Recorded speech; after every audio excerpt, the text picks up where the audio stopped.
Hello, beautiful people. This is Freedom Fighter. Thank you for tuning into our channel, Goldilocks Global Banking News. Everybody knows that Goldilocks is the number one source for the RVGCR. People from around the world tune in to see what Goldilocks is sharing on the RVGCR. Don't miss your chance and get your latest updates every day. So like, share, and subscribe to this channel to get your daily podcast from the Goldilocks articles on the RVGCR. Brought to you by Freedom Fighter.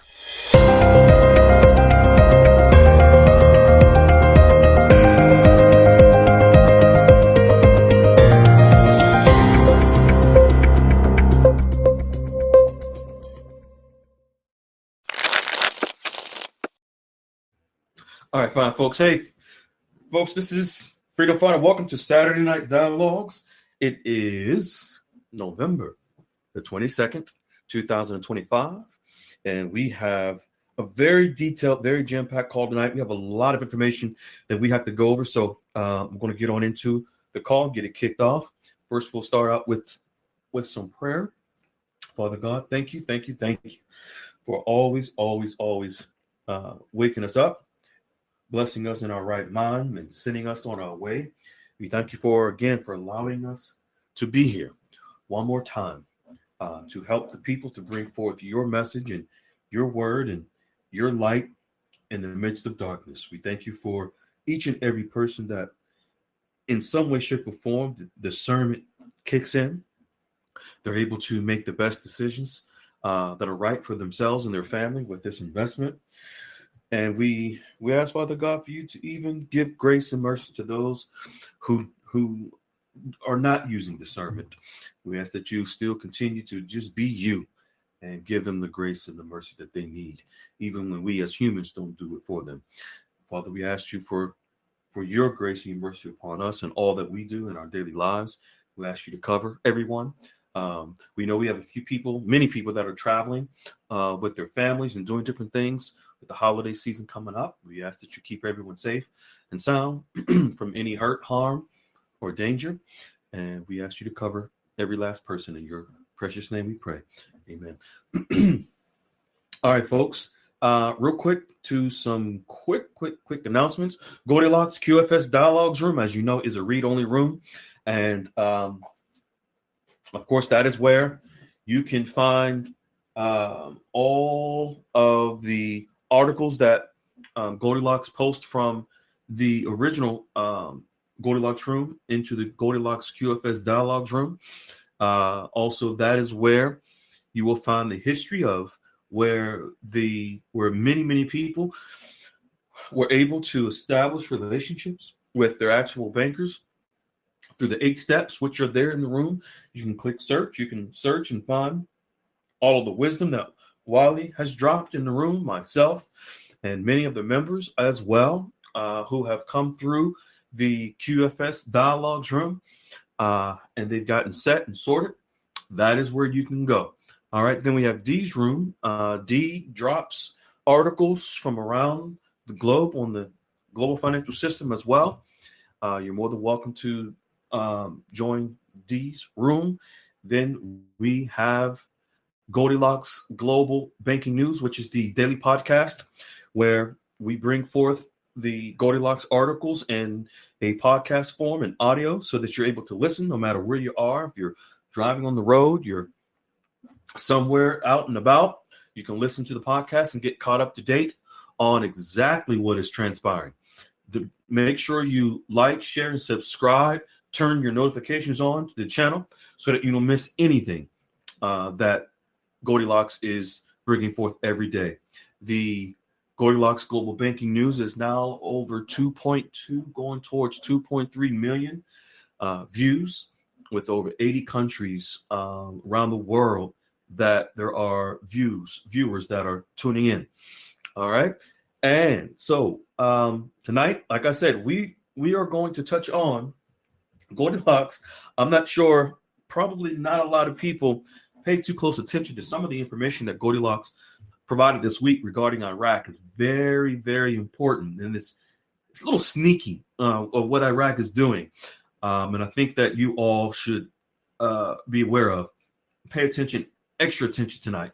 And then also what's happening in the global financial system that Goldilocks also provided information on, which coincides exactly why Iraq and also Vietnam and all of the countries are doing certain things, but specifically with Iraq and Vietnam.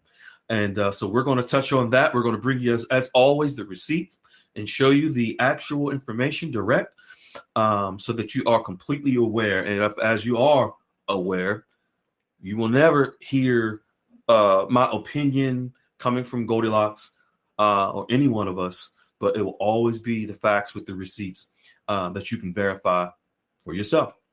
All right. So the amazing Peculiar Rand will be coming in late. So I'm going to read the articles. I think I saw Wiley. If you are here, did you want to? I thought I saw Wiley. Excuse me. Okay. Wiley. There. Hey, Freedom. Good evening. How you doing? Good evening, good man. How you doing? Hey, I'm doing good. Sorry I missed you last week. That's all good. I know you're a busy man. You're traveling the world in 7 seas.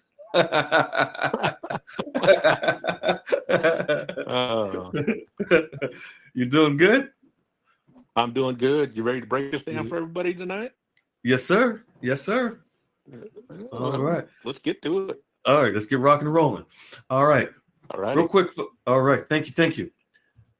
Folks, as you all may be aware, we always want to start out where the actual leak from the Trump administration. And folks, sometimes it may take you to hear the same thing more than once for it to really sink in. But pay attention to what I'm about to read from the Trump administration about the RV. And many of you have heard it before, but the articles tonight, all of them, they always tie in to what President Trump, his administration, is planned to do ahead of time regarding currency revaluation. Here it is. Quote, currency revaluation is likely to be a priority for some members of the potential second Trump administration, mainly because of the viewpoint that an overvalued dollar contributes to the trade deficit. Let me explain that real quick. So the trade deficit, folks, is where the U.S. trades. Well, no, the trade market where countries trade. This is where Goldilocks has coined the phrase to watch the water, because trade of goods and services, imports, exports between countries, ladies and gentlemen, happens on the water.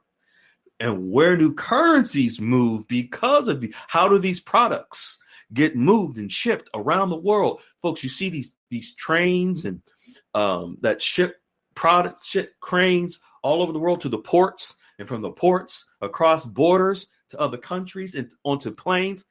This is done through trade. Therefore, all of this is done, folks, in currencies, in the foreign currencies that many of us hold. Well, with the exception of the dinar. With the exception of the dong as well. Not too much trade. Most of the trade has been done in the U.S. dollar.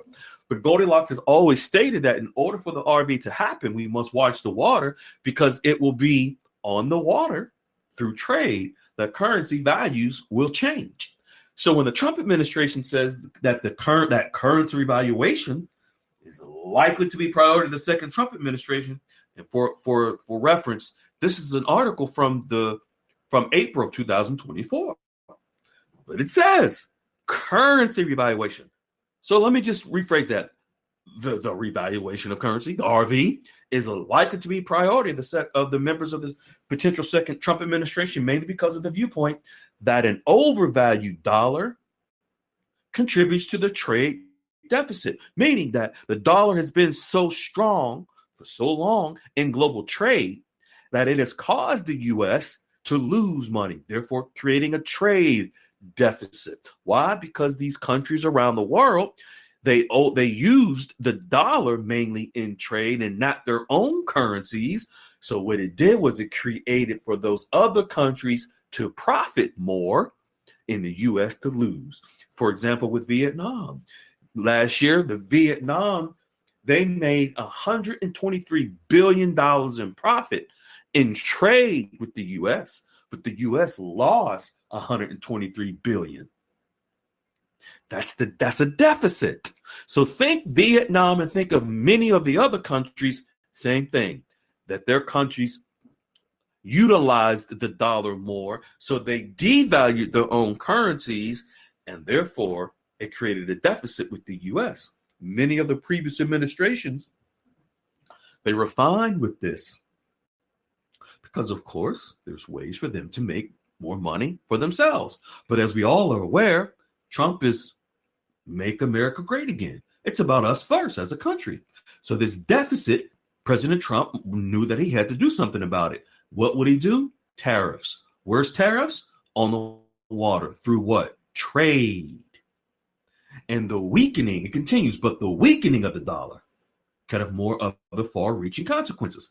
See, many of you naturally would think, wow, weakening the dollar, isn't that bad for the U.S.? No.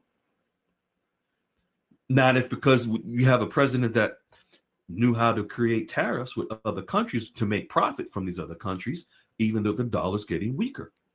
So just pay attention, because this is going to now tie into what Goldilocks is sharing about Iraq, Vietnam, and the global currency revaluation market throughout the world.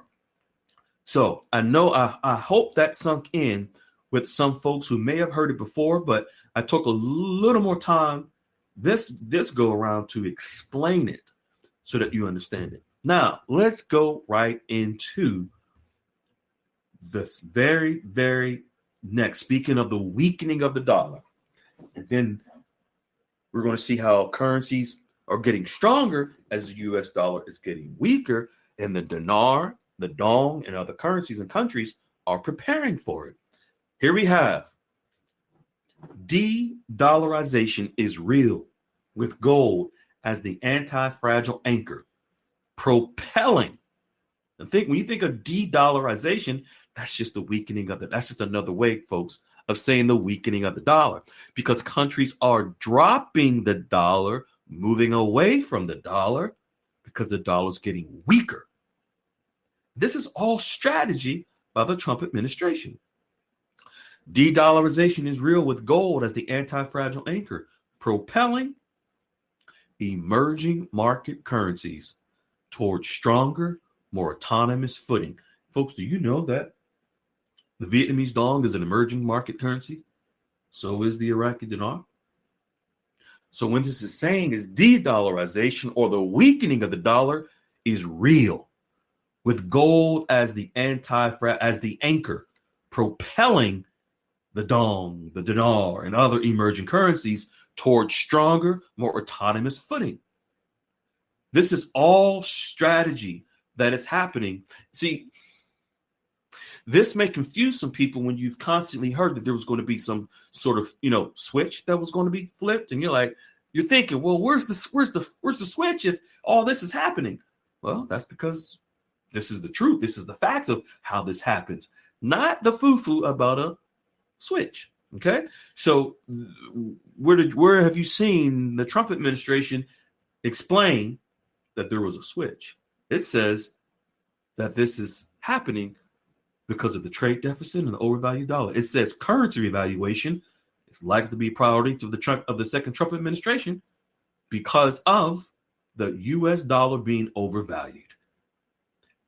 Therefore, to offset it, they had to weaken the U.S. dollar. But this has actually been in the works for many years, especially with gold.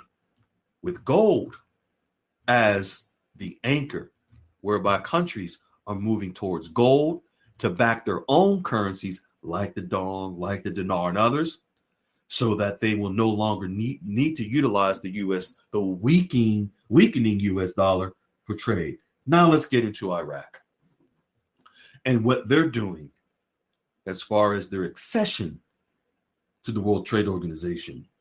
And folks, this is directly from Iraq, whereby they have passed a specific law that was required in order for them to be favored for accession into the World Trade Organization.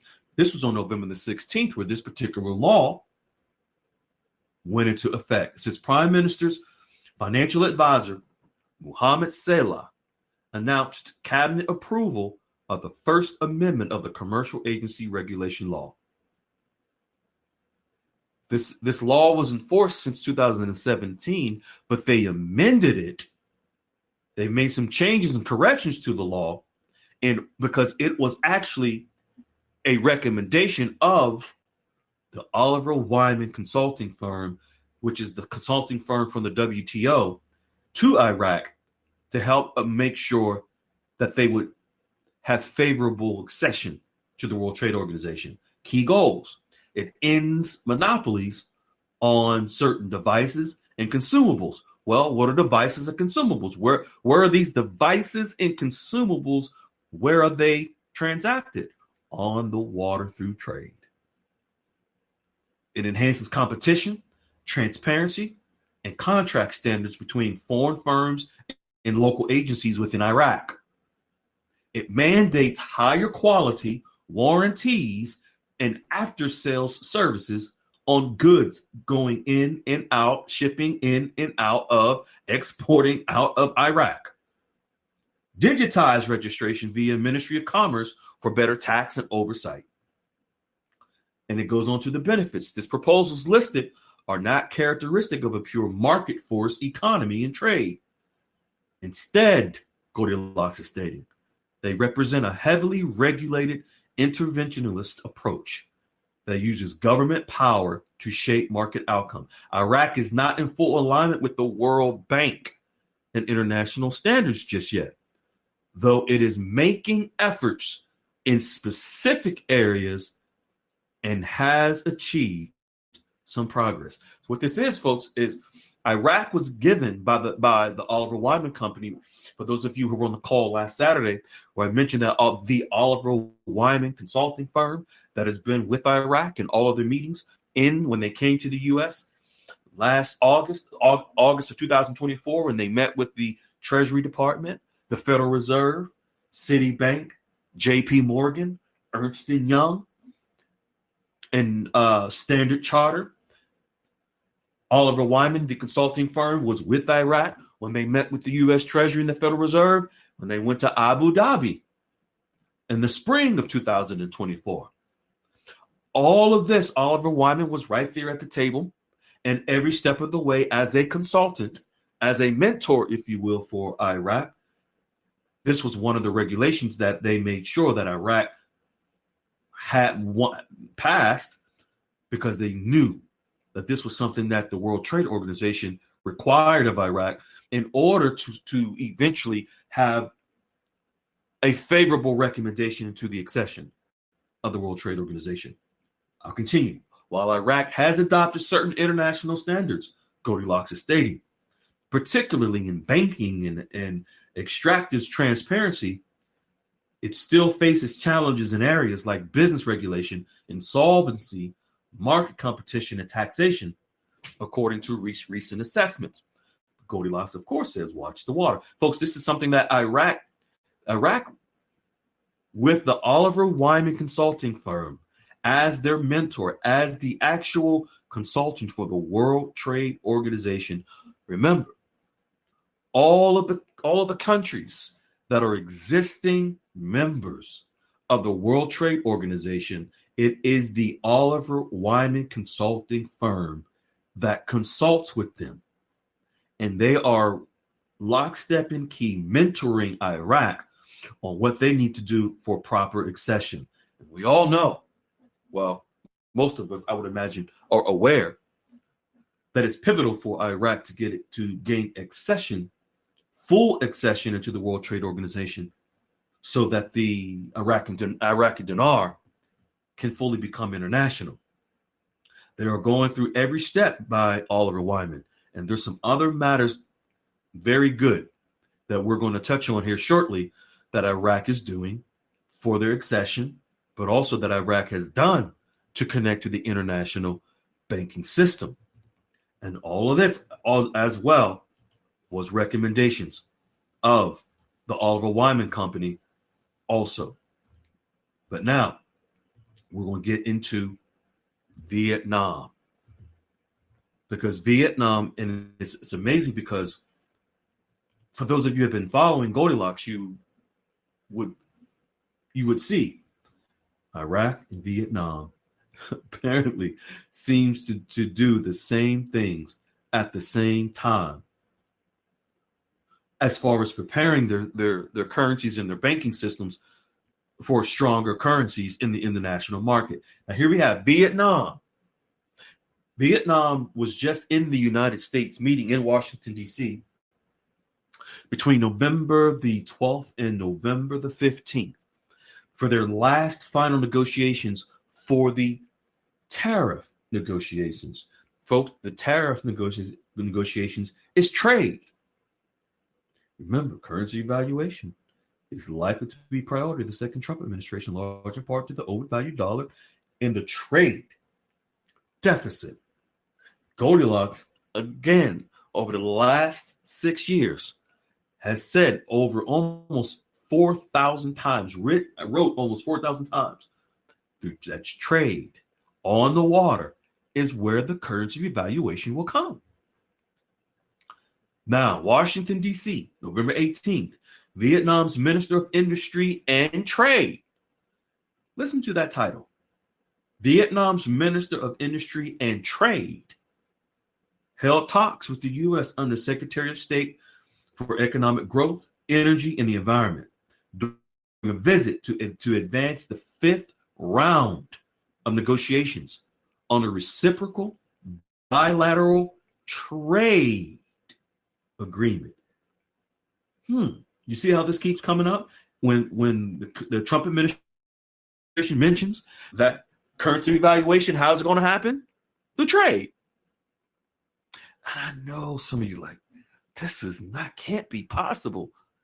It's not what the majority is saying on the internet. How's that worked out? I'll continue.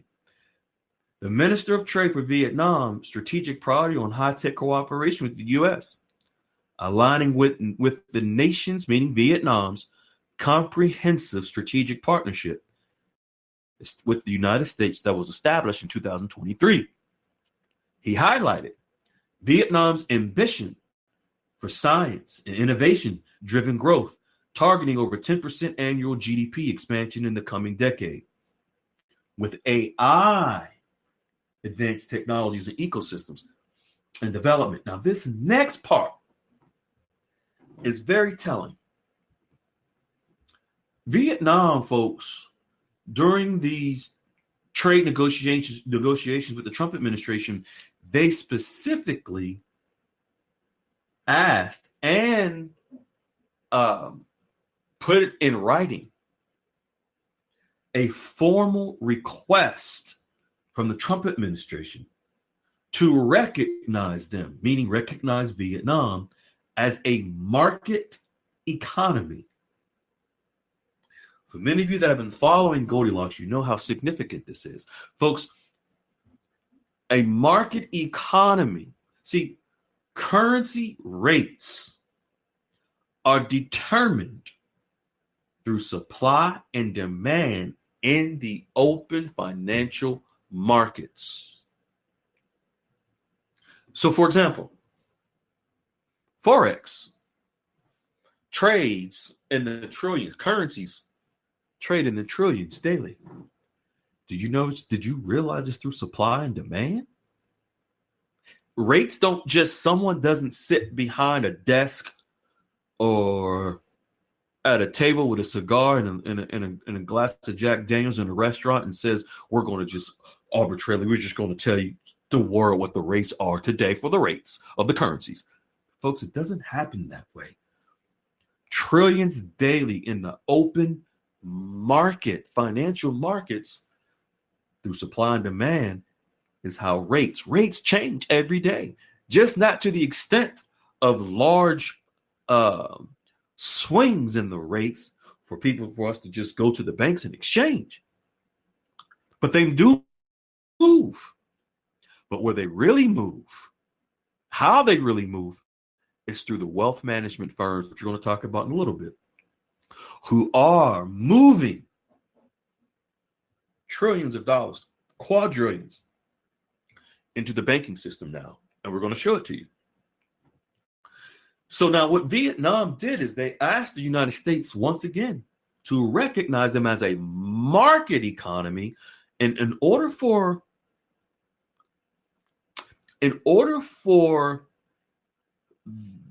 the United States to recognize Vietnam as a market economy, there were certain requirements that Vietnam had to meet.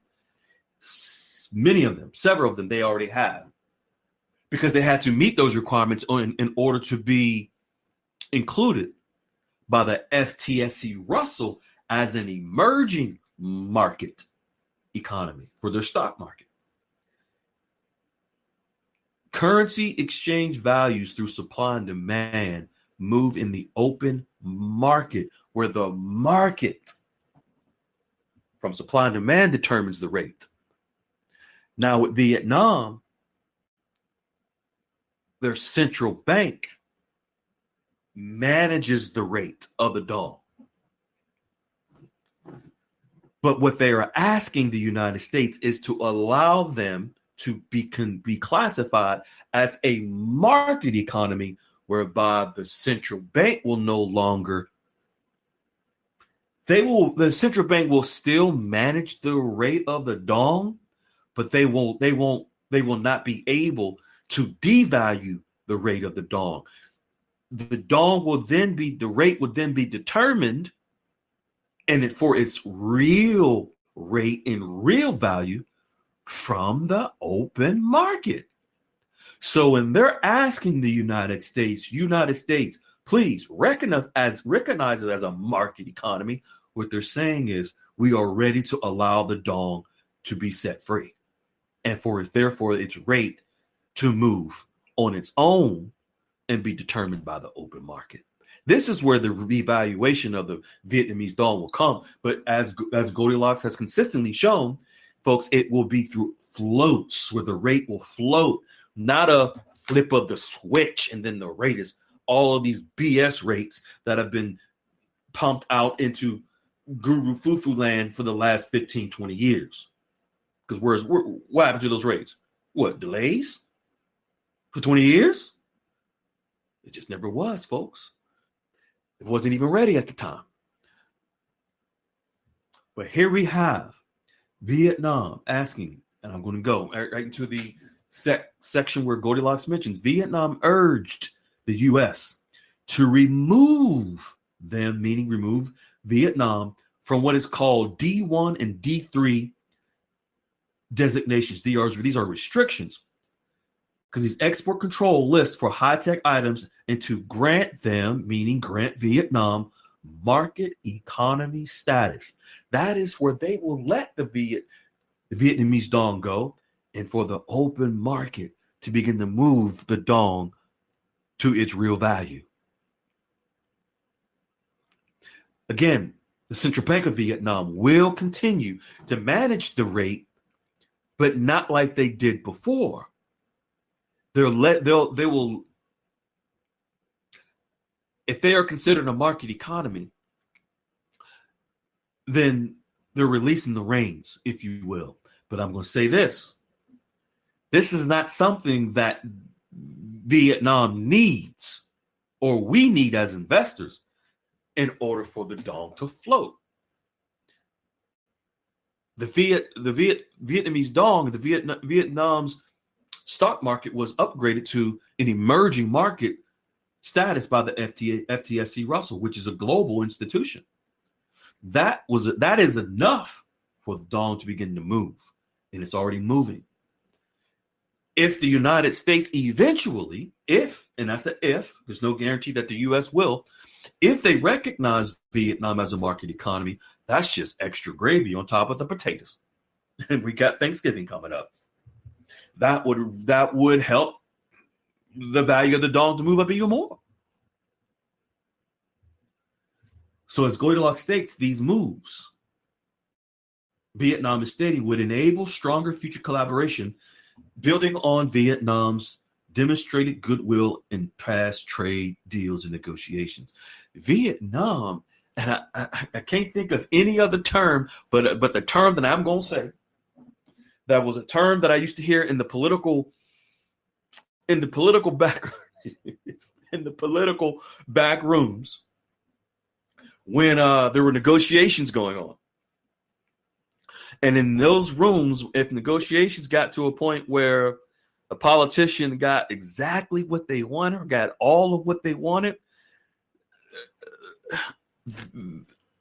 they would close the door and pump their chest and say, damn, Johnny sure pulled his pants down. I got what I wanted. That's what they would say.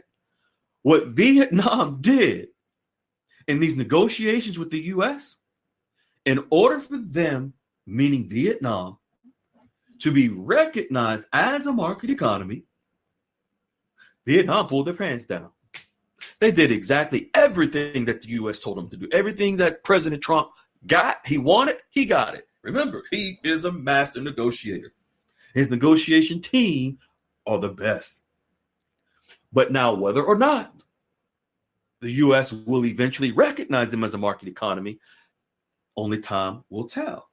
But again, this is something we're going to continue to watch, because as the dong begins to move, when it moves, and then because it's expected that it will next year anyway, because of their upgrade by the FTSE Russell as an emerging market stock market, if the U.S.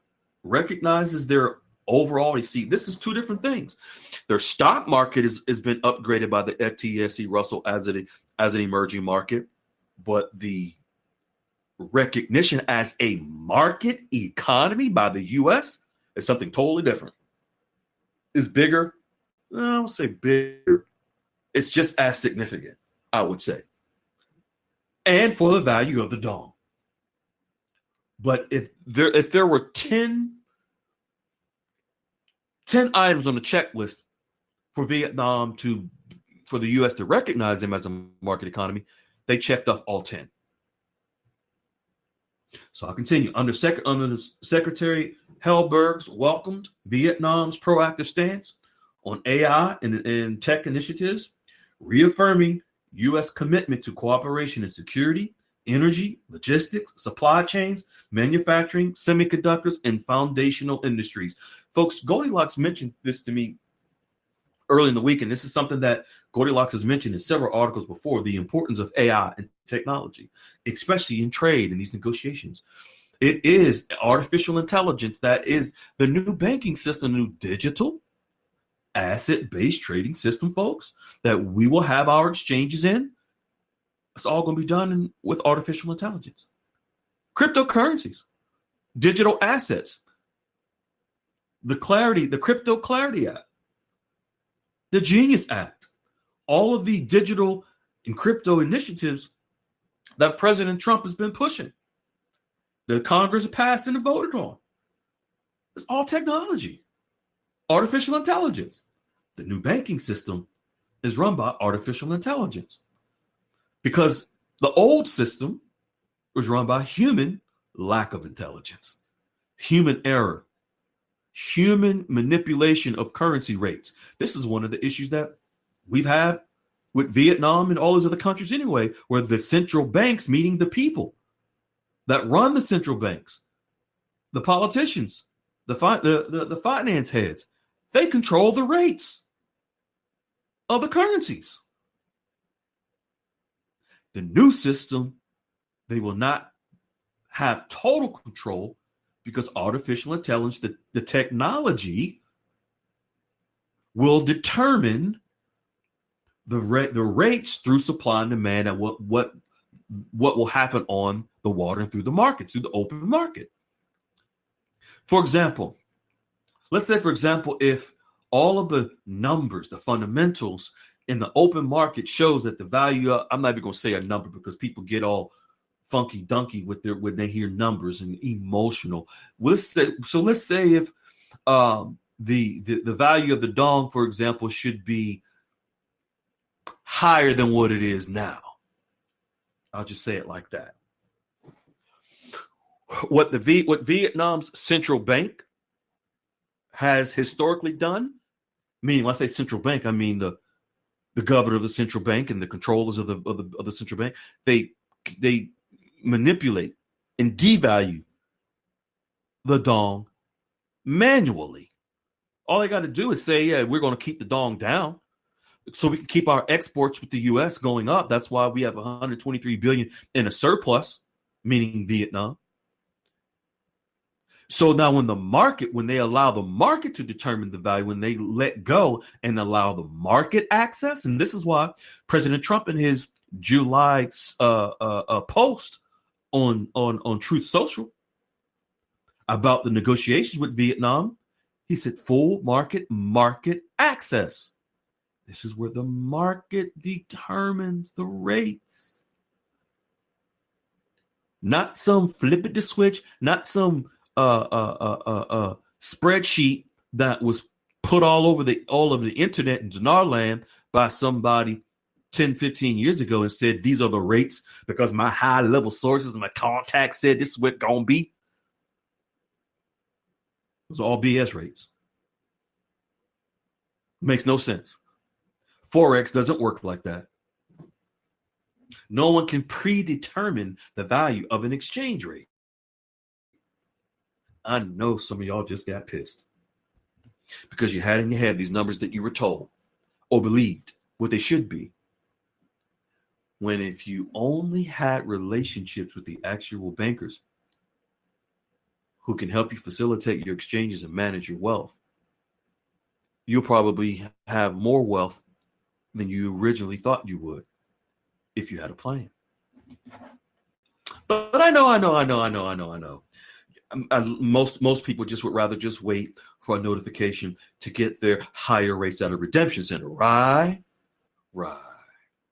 Okay. So what Goldilocks is stating is that regarding the technology, the overall successful concessions could appreciate the dong by 1 to 3% over 6 to 12 months via improved sentiments and inflows. Folks, this is just the beginning. Not many of you probably won't even see that. It'd probably be more than that by the time you see it. This is just the initial, because once there is movement on the value of the dong, the forex traders, those are the traders that move the value through supply and demand, buying and selling currencies every day in the trillions. These are the institutions. These are the wealth managers that many of you don't have no relationship with. These are the institutions that move the currencies in the trillions of dollars every single day. And we're going to touch on that in a little bit. Would you not want to have a relationship with the actual bankers that move the currencies, the forex currencies on a daily basis? Nah, who would want to do that? Nobody in their right mind want to have those relationships. It's just better to just wait for a notification from some spooky person to go to a place that they can't tell you it exists yet, or it's going to be built, and it'll just pop up like a pop-up shop when it's time for the RV, right? That's brilliant investment advice you're taking there, ladies and gentlemen. Why would you do that? Okay, that's what your choice is. That's what you choose to do. Iraq and Vietnam, Goldilocks is showing, are currently working on trading protocols that will allow for new mechanisms to expand their economies into the international stage next year. I'm going to repeat that and read it again. I'm going to read it slow. What Goldilocks is stating is that Iraq and Vietnam are currently working on trading protocols. Currency valuation is likely to be part of the second Trump administration, larger part to the trade deficit. Oh, yeah, here comes that word again. Iraq and Vietnam are currently working on trading protocols that will allow for new mechanisms to expand their economies, to expand the dong and the dinar into the new international stage next year. This is where the rubber meets the road. Both economies, meaning both Iraq and Vietnam's economies, are working towards establishing global banking relationships that will give them traction to move forward. Both Vietnam and Iraq will begin the process of experiencing new demands on their currencies.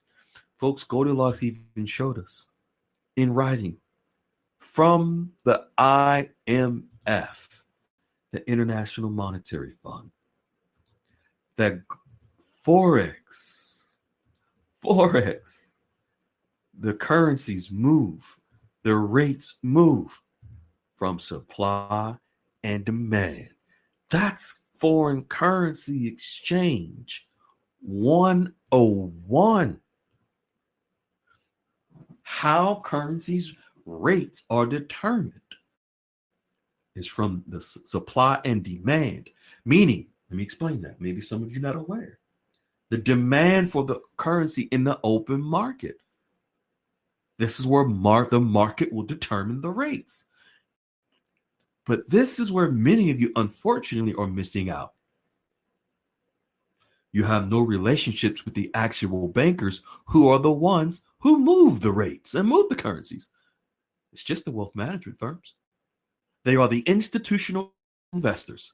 They are the institutions, literally the global institutions that trade Forex daily in the trillions. And many of you have been told to go somewhere else, to wait to go to somewhere else, but not these bankers. What if the people that told you to wait, they just don't know? They're just telling you whatever you want to hear, what's best to keep you coming back. That's why crack is whack. But anyway, I'll continue. Now, what Goldilocks is saying is to remember about 88% of all foreign currency exchanges take place on the water in trade. 88%, almost 88%. Just imagine trillions daily, and 88% of foreign currency exchanges take place on the water. See, folks, I gotta remember. I gotta say this because I don't want people to be confused. You got to think about this. I know when you hear foreign currency exchanges, you're like, how in the world can 88% in the trillions happen daily on the water? So does that mean people going to the water to exchange their dinars and their dongs and their boulevard? No. That's not what that means, folks. That's not what that means. This is not foreign currency exchange with what is called retail customers, which is us, the people, just regular people. Retail meaning individuals. This is not retail. This 88% is not individuals going into exchange currency, every day, or individuals traveling across borders in international travel, and they're exchanging currency at the airport because they're going to another. No. That's not what this is. That's not the trillions of dollars in foreign currency exchange that happens on a daily basis. This 88%, this trillions, and this is with institutional investors. These are the global institutions, the mutual funds, the Black Rocks, the Citadels and the Fidelities, and the commercial banks that many members have already established relationships with. This is them. They're the ones that do it. Again, not individuals going in to an exchange center or to a bank or at the airport exchange center. No. That's not this. That is pennies. That is chicken feed in comparison to what really happens on the water daily. Now, we're going to get into how things are developing with Forex globally in preparation for what's going to happen next year with Forex going to a whole nother level of development. Citi and SWIFT complete a fiat to digital currency payment versus payment trial. This is a trial. So you all heard, of course, I would imagine Citibank, and you may have heard of SWIFT. SWIFT is the old traditional system where all banks, all central banks, all commercial banks, all community banks, all banks around the world have the SWIFT. It is grandfathered. This is the system for which wire transfers, money moving around the world, literally moving around the world through banks, was always done through SWIFT, the SWIFT system. It's been the backbone of the banking system to move large amounts of money around the world from bank to bank. So whenever you want to wire money to a bank, to someone, to a bank, no matter where it is across the world, it's through SWIFT. If you ever sent money through MoneyGram, Western Union, all these different means, it's done through SWIFT. Just imagine the amount of money that moves. And that's just that. I'm not even talking about the banks as well. So global banking giant Citi and SWIFT has successfully completed a technical trial enabling payment versus payment. This is moving from the old fiat system to the new digital, which is the artificial intelligence, the technology. The transition, folks, what Goldilocks is showing us, the transition has happened, and it includes Forex. I'll continue. The trial highlights SWIFT's push to orchestrate between legacy systems, which means the old system, and the new system of blockchains via its upcoming ledger, while Citi's involvement led by its head of Forex products rather than its digital asset team. I'm going to repeat that. You probably didn't catch it. I may have to repeat it again. So it states, Goldilocks is stating that while Citi, which is a global international, it's a global institution, while Citi's involvement led this switch to the new digital system, was led by the head of Forex products for Citibank, rather than its digital asset team. Signals, Goldilocks is stating, that tokenized infrastructures is moving into core foreign exchange operations.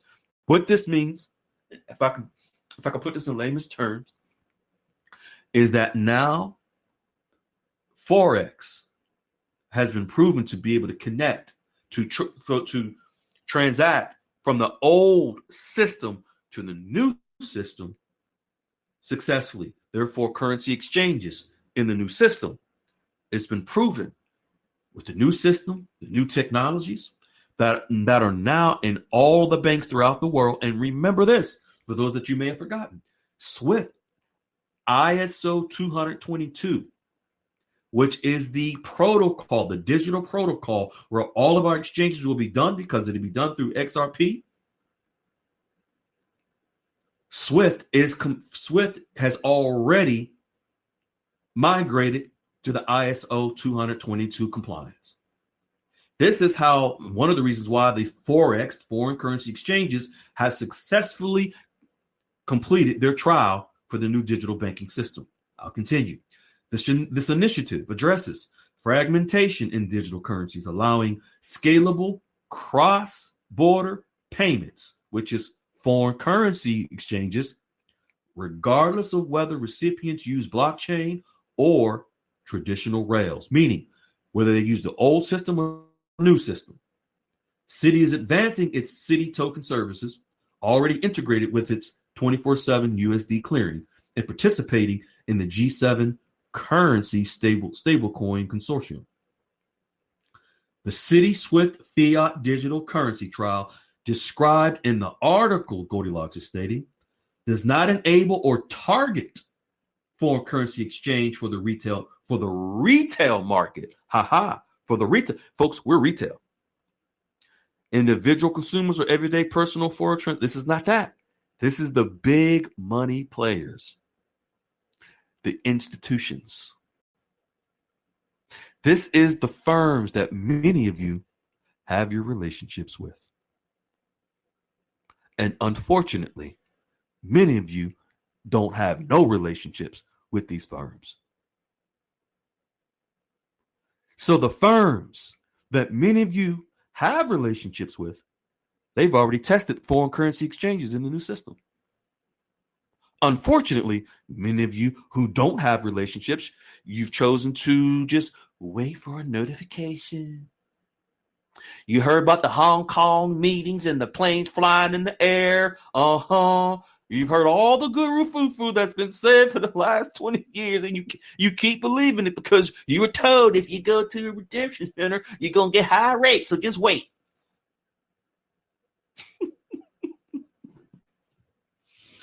Sucks to be you. I tell you that for sure.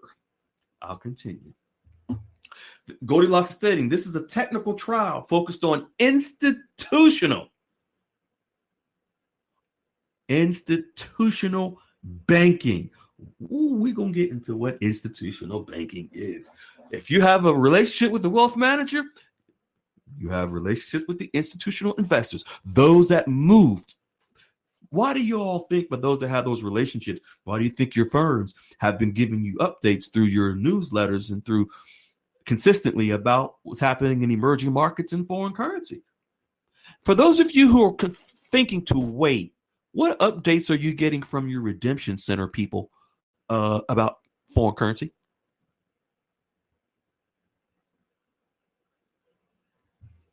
Yeah, that silence is deadly, isn't it?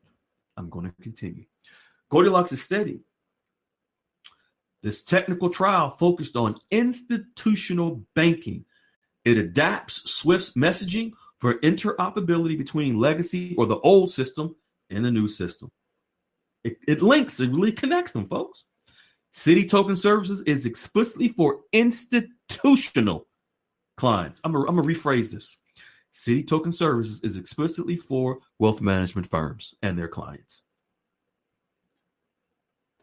See, folks, Citi, don't think this is Citi only. No, this is just Citi just completed the trial. They're connected to every other major institution. Citi just jumped out front and completed the trial they're all connected. All this, the banks, the wealth management, they're all connected. They're all connected to the same banking system. The new digital banking system, they're all connected. I'll continue. Involvement from Citi's head of Forex indicates it's integrating into core institutional foreign exchange operations, not retail services like consumer remittances, meaning not average Joe going into the bank teller or to the currency. It's not talking about that. This is not that. This is the trial. This is bank to bank trials. This is bank in U.S. with bank in Iraq, bank in the U.S., bank in Vietnam, bank in Hong Kong, bank in Russia. These are bank to bank institutional transactions of Forex. Folks, in the banking world, it's a trickle down effect. It's top down, not bottom up. Meaning, what happens at the institutional level, meaning what happens at the penthouse up top, the top floor, it happens there first, then it works itself down to the basement. The institutional investors, the institutional firms, ladies and gentlemen, they're in the penthouse. That's where it all starts. For those that go into the bank to exchange, bank to bank at the currency exchange location or to the banks, that's retail. That's at the basement. It's top down. It starts at the top, then it works its way down. I'll continue. While Goldilocks is stating that while broader tokenization trends, example, in assets or futures, could indirectly benefit retail users someday through lower cost or fractionalization. This specific trial in Citi's current tokenized offerings are institutional only. I'm going to rephrase this. What Goldilocks is stating, and it's all in writing, folks, where Goldilocks shows the proof. For these new Forex transactions at the institutional level, this specific trial, these current tokenized offerings are for wealth managers only and their clients. So, for those that have relationships with these institutional investors, these wealth managers, you're going to get first dibs, while others will just wait for a notification. That's so unfortunate. Maybe that notification, hopefully, it will come in your emails or your however you think you may get them. But if you don't have a wealth manager, you are SOL. Let's get into this wealth, institutional investors and Forex. These folks who literally move foreign currencies in the trillions of dollars daily. We're going to touch on them. It's very important. We're going to go into some detail. It's very important for you to pay attention, because this is where, folks, you're going to get an education on exactly how it happens.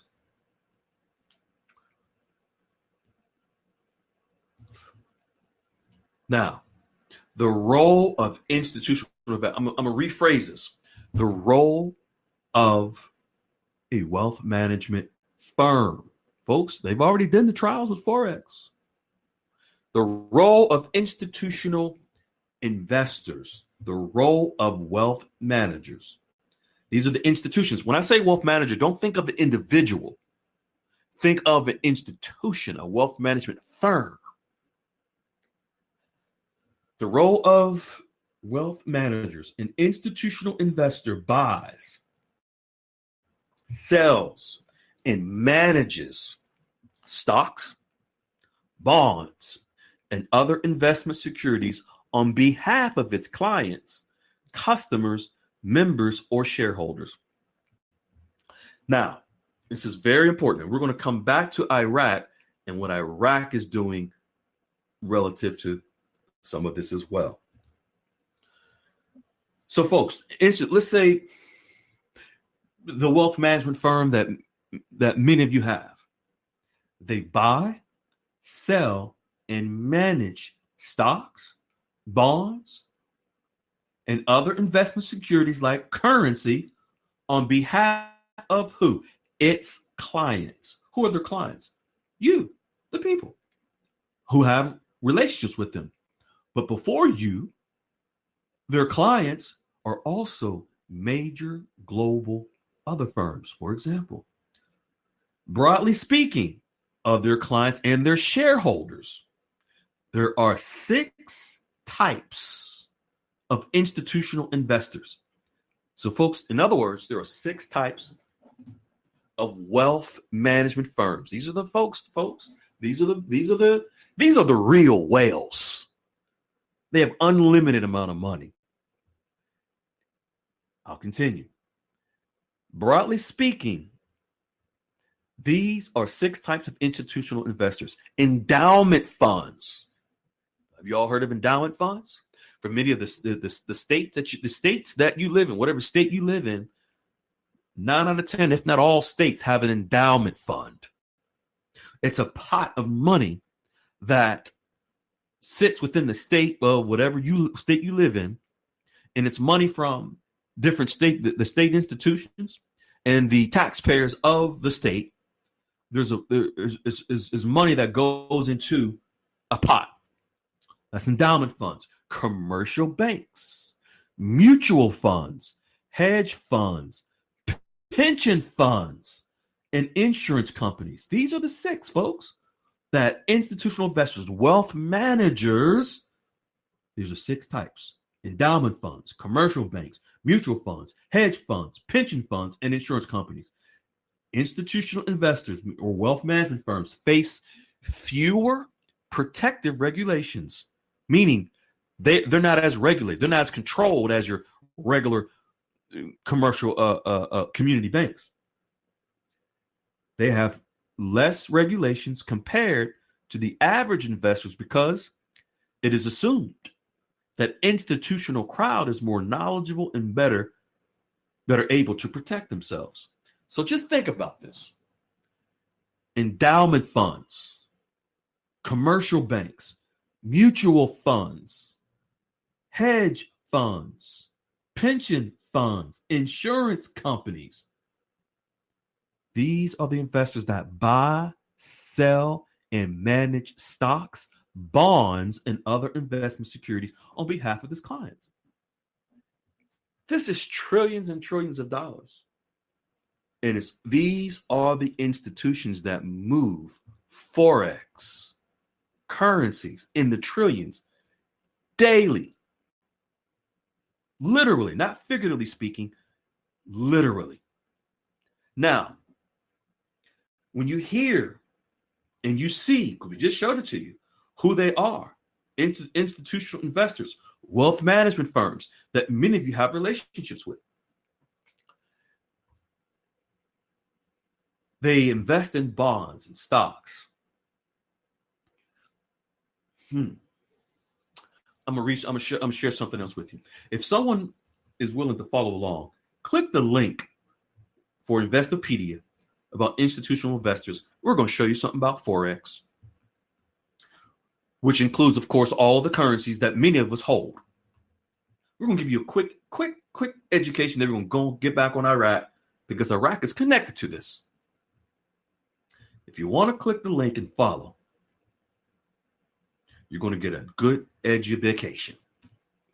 Now, we just read to you what is the institutional investors, or what the role is. I'm going to read this to you. What the difference is between a retail investor and an institutional investor. Retail and institutional investors are active in a variety of markets like bonds, options, commodities, Forex, future contracts, and stocks. Now, we're going to touch on these bonds that these institutional investors, these wealth management firms, invest in. Bonds. Do any of you own a home, a car, life insurance policy? I'm going to give you a quick, brief education because this is where you must understand the importance of the relationships you need to have to prepare for your exchanges and your wealth management plans. When it tells you in black and white what these institutional investors do, as far as they buy and sell daily, folks. This is not just every so often. They buy and sell and manage stocks and bonds, securities and Forex daily. Bonds. If you own a home, let's say if you have a 15-year mortgage. Well, let's go to 30. Let's say if you have a 30-year mortgage. Of course, let's say if you finance it and you got that 30-year mortgage, where does the money come from? I mean, if you're not paying cash, you're financing. Let's say if the house is $500,000. Where does the money come from? So the mortgage company provides you a note, right? A note. You've heard of notes before. You heard of promissory notes. You heard different notes. You heard of this. They provide you with a note, and you pay that note monthly, maybe quarterly, whenever you pay your mortgage. But where's the money come from for that house that you are financing? Did you know that the mortgage company floats a bond. So if it's a 30-year mortgage, the mortgage company floats a 30-year bond on the stock market. If it's a 15-year mortgage, they float a 15-year bond. If it's a 20-year mortgage, they float a 20-year bond on the open market. Remember market access? Because the market determines the rates of currencies through supply and demand.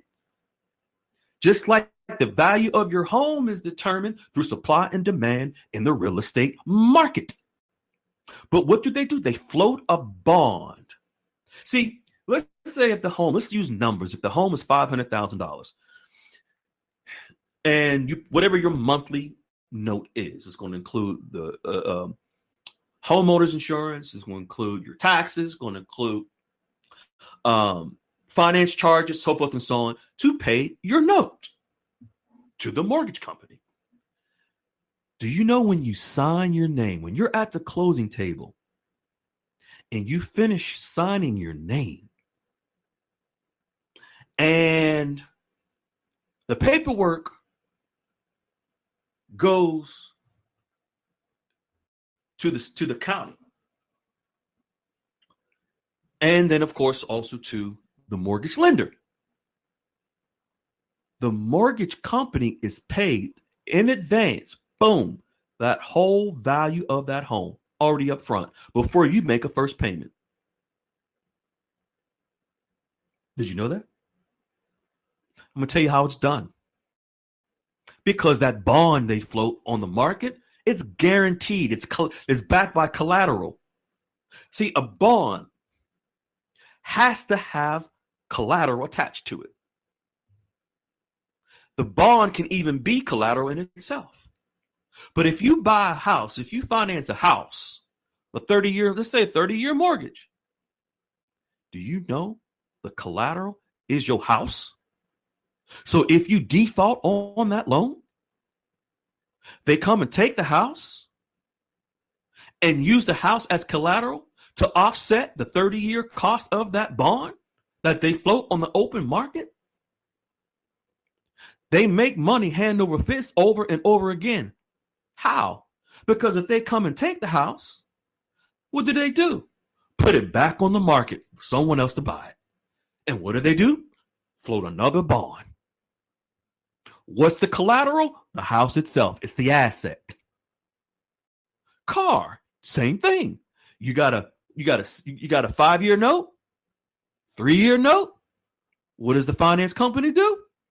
Without you knowing, float a bond for the same amount of time that you financed it for. If you default, where's the collateral? They come get the car and get whatever pennies they can out of it to offset the bond that they floated for the term of that car note. You have a life insurance policy? You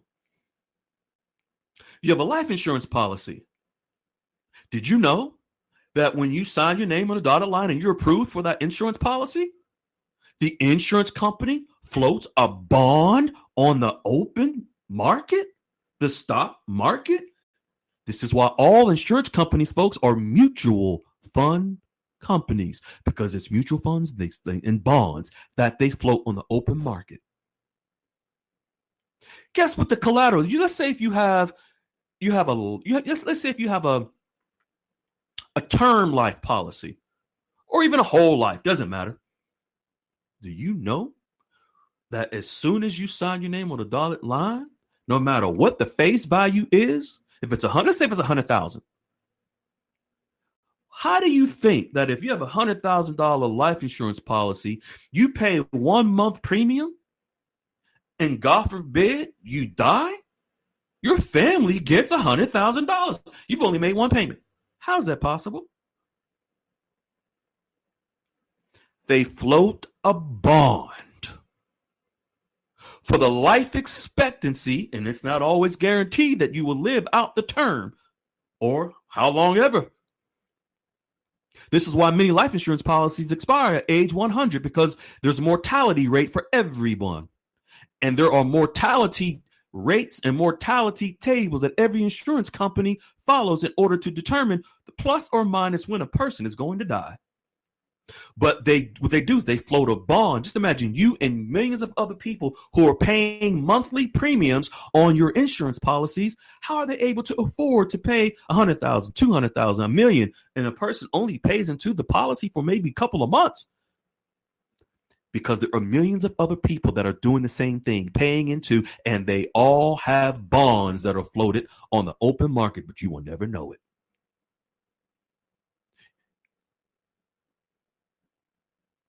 So your mortgage company floats a bond to pay for your mortgage to be paid for. For the bank, the mortgage company is just going to get paid hand over fist over and over again.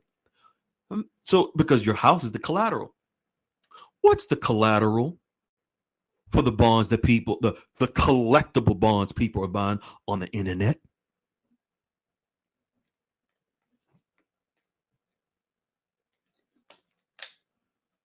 If somebody dares to think in your head, the first thing coming to your mind is the assets in the ground of these countries, you don't know the answer. If you're thinking of oil, you don't know the answer.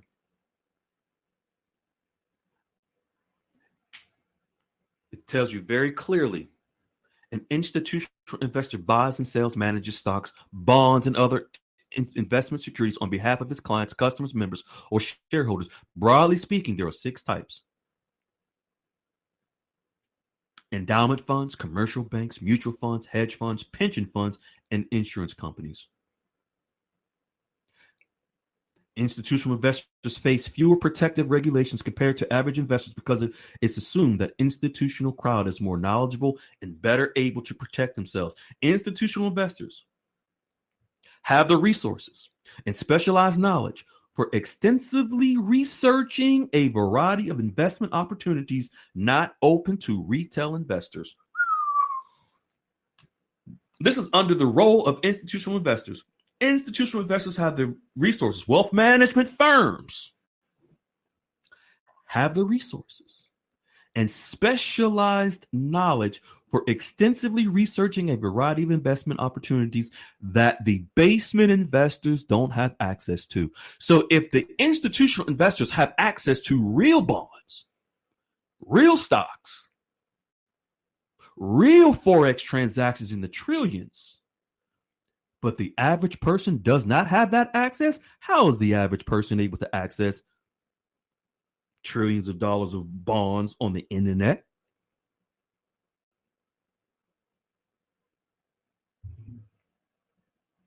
Are you thinking? Are you thinking now? Is your brain working now? Are you beginning?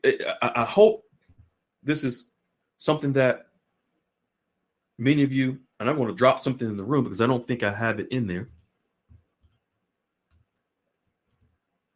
The second part of what I just read, I'm going to drop it into the room.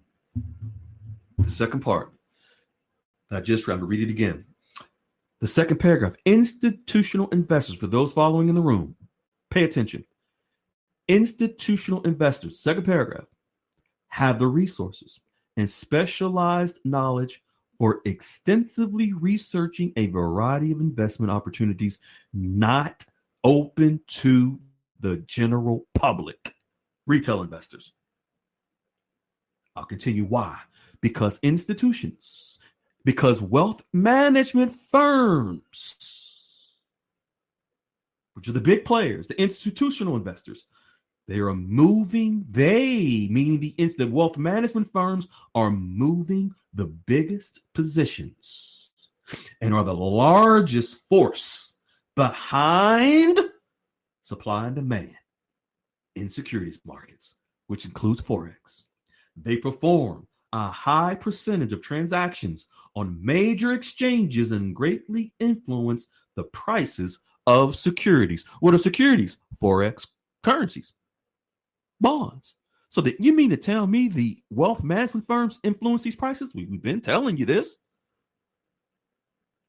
It continues. In fact, institutional investors today make up more than 90% of all stock trading activity on the open market. So you mean to tell me the trillions and trillions of dollars every day moves in the stock market is done by the wealth management firms that many of you have a relationship with? Absolutely. So you mean to tell me 90% of all the movement and the money that moves in the markets by the wealth management firms out there, many of you don't have a relationship with because you've been told, you believe that you can get high rate at some redemption center because that's what you've been told. And the planes are flying from Hong Kong. Contacts have the RV documents have been signed. Jesus Christ. The foo-foo is real. I think we close to Thanksgiving. They must be putting extra gravy on the foo-foo. They mixing the foo-foo with the stuffing inside the turkey and everything. People just eating it up. But this is key. Of the wealth management, they move 90% of trillions of dollars is done by the same people that many of you have relationships with, and many of you don't. Think about that. Think about that. But also think for those of you, and I know many of you have your relationships right now. You smile like a Jessie cat right now. I know I can see it through the screen. Y'all like, man, you're like, man, I'm set and sorted with the actual firms that move Forex, that move currencies like this on a daily. Yep, you are set. And it tells you these institutions are moving the biggest positions and are the largest force behind supply and demand. What determines the value of currency rates? Supply and demand. Now we're going to get right back to Iraq. We're going to get back to Iraq on something here. This was sort of like a bonus. I'm going to show this to you. This is about Iraq and currency exchange. This is an article from Goldilocks on December the 15th, 2023. And it says, Iraq has completed all of their banking competencies required of the CBI in Iraq to meet international banking standards. And tomorrow, which would have been December the 16th, 2023, they are expected to finish their banking reforms with their managers per a recent article. At this time, they will have 2 weeks to do logistics training with their employees to prepare them for working with international exchanges going forward and only use the Iraqi dinar locally. This was December, folks, 15th, 2023. And I provided the actual article, which you see directly from the CBI that Goldilocks provided. I'll continue. Iraq has signed a number of agreements around the world to begin trading beyond their borders, and they have exchanged currencies with several countries to enable them to move forward with exports and imports. The article below from the CBI is a confirmation regarding the completion of a year-long set of economic reforms. It celebrates the work that they have done and have achieved through international standards in banking. Folks, Iraq completed currency exchange rate training in late 2023, early 2024. What many of you are hearing and what's pumped out into dinar land right now about Iraq and currency exchanges is just a completion of what Goldilocks wrote about almost 2 years ago. If what it is at the moment that's being talked about and reported from Iraq, if it was something worthy of writing and put out there, Goldilocks would have done it.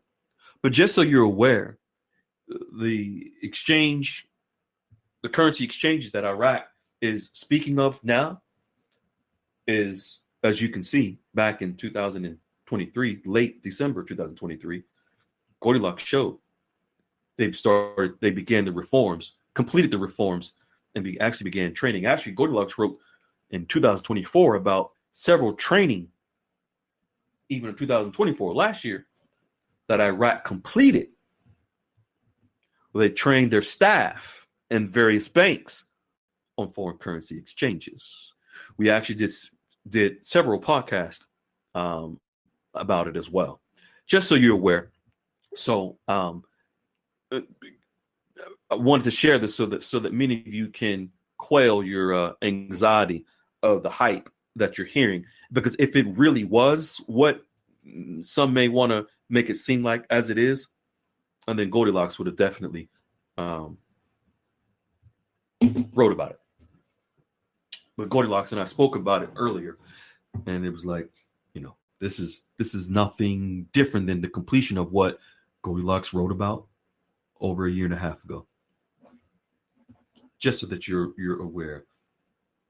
I know that some of you, of course, seen what's been put out there about the article from Iraq on currency exchange. Goldilocks really focuses on what's reality and not what's hype. So that's why. All right. So, Wiley, you want to jump in here? You want to add anything, take anything away, contribute anything? This is just about it.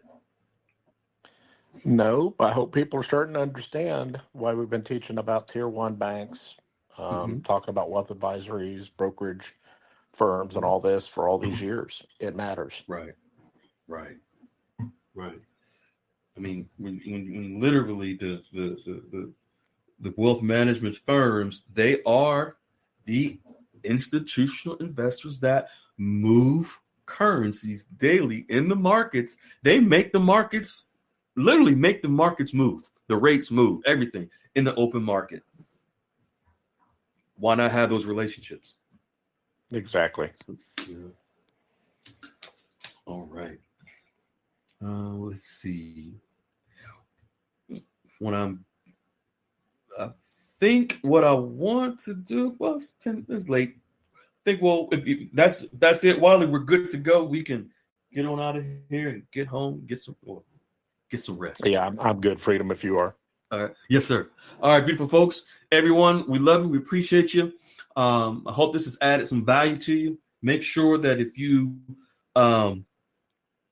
get a moment, take a look at these articles that we dropped into the room and educate yourself so that you can see what's exactly happening. But if you haven't established any relationships, folks, unfortunately, you're going to be left behind, because you need relationships with the actual people that are moving the currencies that you actually want to exchange.